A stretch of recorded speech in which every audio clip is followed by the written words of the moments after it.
Hey y'all, it's me, your girl Monét X Change, winner of All Stars Season 4. This month I am honoring the lovely, fabulous, late great Sylvester. Sylvester was in high horror, full-scale drag, performing, singing, dancing, not giving a what anyone thought about him, and he really was a trailblazer in that way. And I don't think that people put enough respect on Sylvester's name. Back in that time, there were laws in place where you could not even wear women's clothing without having an article of male clothing on, and Sylvester was busting it down and doing what he needed to do to be his full, whole, authentic drag self. And he's an icon, and I love Sylvester. And the music is fierce.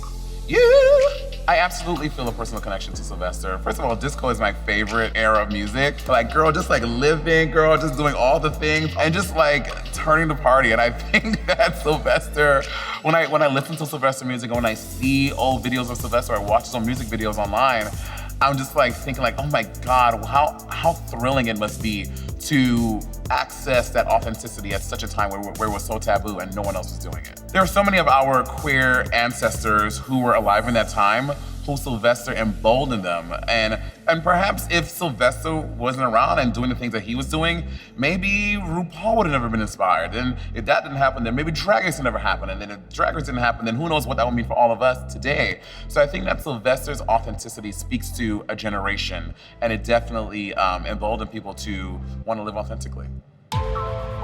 When I found out I won, it was like the shock in that moment, because now it's like out in the world, right? There's all these rumors of, oh, I heard this online, I saw this. But when the thing actually happens and your name is said as the winner of the RuPaul's Drag Race franchise, it's like, oh my God, this is real.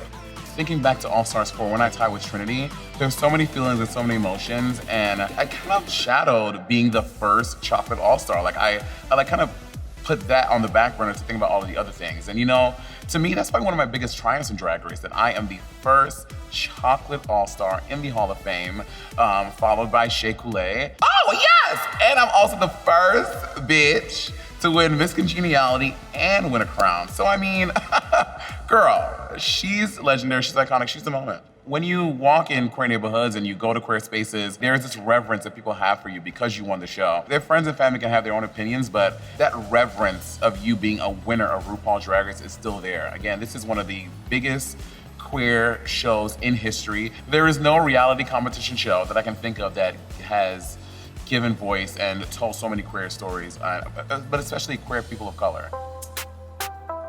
You know, I auditioned for Drag Race 5 times. Season 6, Season 7, Season 8, Season 9. I got on Season 10.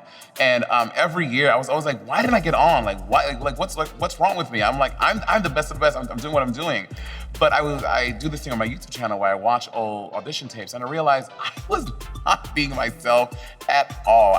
It was such a false sense of who I was. I was trying to do the drag thing and be shady and do all that stuff instead of just being who Monét X Change is, which a lot of people have fallen in love with on the 2 seasons of Drag Race that I've done. So I definitely think being yourself, and queens always ask, girl, what's the secret? Like, how do you get on? Like, can you tell me? And you say be yourself, and they're like, but what's the real thing? And that really is the truth. Be yourself, 100% authentically who you are, and it's gonna work out.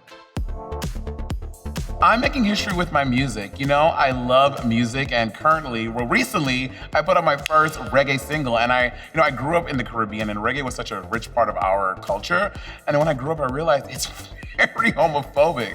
So the fact that I'm able to put out queer R&B reggae music that feels true to me and what I grew up with, it feels great to me, and it's iconic.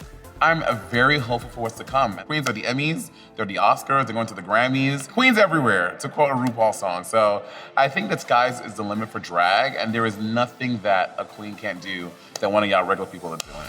You know, we can do everything. It's almost like queens are humans, almost.